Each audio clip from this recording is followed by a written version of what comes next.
À travers cette manifestation, la ville de Petit-Bourg, avec la participation de l'ADEAL, a voulu mettre en évidence la problématique de l'accessibilité.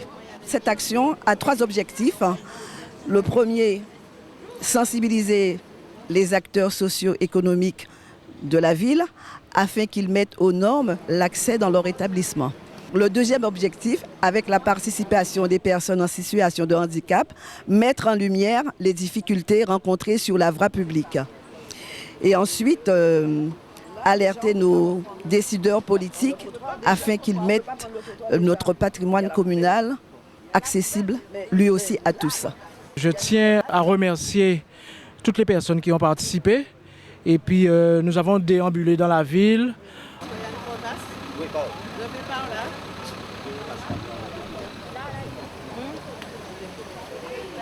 La voirie, maintenance. Maintenant, c'est même photo, il n'y a pas de photo. Il y a les photos.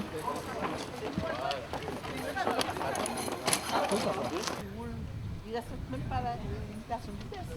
Donc ça veut dire que si on la tape là, c'est plus cool. La personne peut monter et tout. Et les chasse-trous là, les gars. Et les chasse-trous, oui, les protections. Le chasse-trou, c'est quoi? C'est un petit rebord en béton de 10 cm. C'est pour éviter que la petite roue ne tombe dans le vide.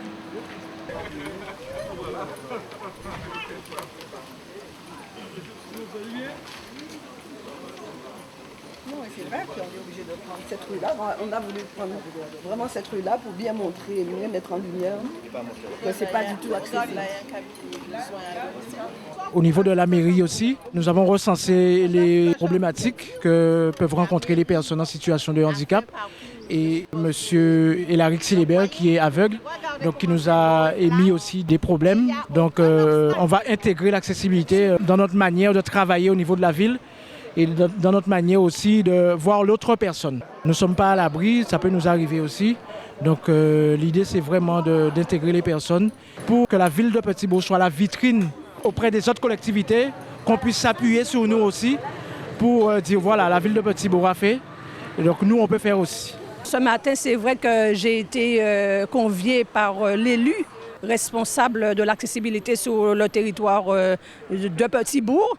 Et il me tenait à cœur en fait d'être à ses côtés, puisque c'est vrai que c'est un combat que je mène, cela fait déjà une dizaine d'années, aux côtés de nos personnes à mobilité réduite. Et c'est vraiment avec plaisir que je suis venue renforcer ce combat, je dirais, pour les personnes, voir les difficultés, rencontrer, reconnaître surtout les difficultés que ces personnes peuvent rencontrer, que ce soit dans les différentes institutions, au niveau effectivement des trottoirs, des bureaux, des lieux qui ne sont pas accessibles. Et aujourd'hui, dans le siècle que nous sommes quand même, on doit quand même faire attention à ces personnes, on doit quand même penser encore à ces personnes. Donc je voulais dire un petit mot par rapport à la dynamique de ce matin. Et remercier la ville de Petit-Bourg parce que je veux dire qu'on a mis l'accent sur quelque chose qui est très important, l'accessibilité. On ne fait peut-être pas attention, mais la réalité c'est que beaucoup de personnes ne jouent pas le jeu et ça fait que les personnes en situation de handicap sont en marge de la société malheureusement. Il y a un service à l'ADEAL qui s'occupe de l'accessibilité qui s'appelle la CERP. La CERP c'est accessibilité, sécurité des ERP. Et nous, on est à côté des collectivités, on s'engage aux côtés des collectivités en tant que service de l'État pour pouvoir faire que demain la Guadeloupe soit une île vraiment accessible, une île où tout le monde peut avoir ce qu'on appelle l'égalité des chances et que tout le monde puisse avoir les mêmes droits, surtout en termes de mobilité. La personne qui sort de chez elle pourra emprunter les routes de toutes les communes de la Guadeloupe et entrer dans tous les services, tous les commerces, comme n'importe quel citoyen lambda. Il y a un truc important qu'on doit savoir aussi, c'est que la population est vieillissante. N'importe qui peut, à n'importe quel moment, être en situation de handicap, être en situation de mobilité réduite. Et à ce moment-là, cette personne-là sera heureuse de pouvoir avoir les infrastructures adéquates et pouvoir circuler comme n'importe qui dans la ville. Je me suis mise moi-même dans un fauteuil et j'ai pu constater les difficultés que peuvent rencontrer les personnes à mobilité réduite. Et ce n'est pas toujours évident de se déplacer.